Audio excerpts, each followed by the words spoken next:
Friends, welcome to Bengal food diaries channel. আমার খুব পছন্দের একটি পুঁই শাকের রেসিপি আজ আপনাদের সাথে শেয়ার করছি।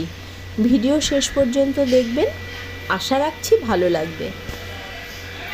এই রান্নার জন্য আমি কেটে নিয়েছি পুঁই শাক, আলু বেগুনও কেটে নিয়েছি, ছোট এক বাটি কাঁঠাল দানা এইভাবে কেটে নিয়েছি, আর প্লেটে আছে 150 গ্রাম চিংড়ি, এটা বেছে ধুয়ে নিয়েছি।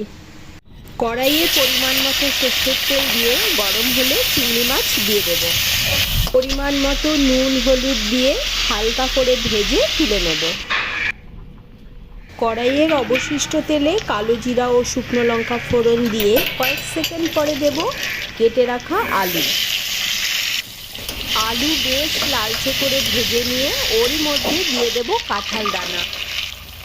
মিনিট দুয়েক নাড়াচাড়া করে ভেজে নিয়ে দিয়ে দেবো আদা বাটা, তারপর নুন হলুদ গুঁড়ো সমস্ত কষে নিয়ে দিয়ে দেবো কেটে রাখা বেগুন।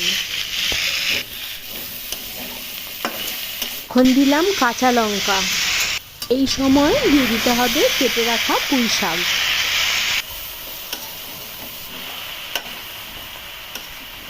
পুঁই শাক এবার মজতে দিতে হবে, তার জন্য ঢাকা দিয়ে তারপর মাঝে ঢাকা খুলে কয়েকবার নেড়ে চেড়ে দিতে হবে।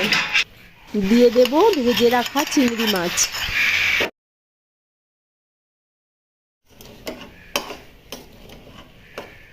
এখন দিয়ে দেব জল।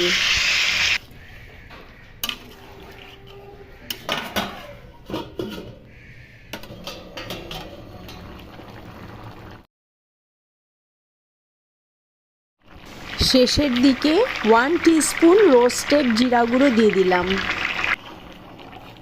সবশেষে সামান্য চিনি দিয়ে মিশিয়ে দিতে হবে। তৈরি হয়ে গেল আমার খুব পছন্দের পুঁই শাকের রেসিপিটি যদি আপনার কাছে ভালো লেগে থাকে তবে লাইক শেয়ার সাবস্ক্রাইব করবেন। আবার দেখা হবে নেক্সট পর্বে। ভালো থাকবেন, সাথে থাকবেন।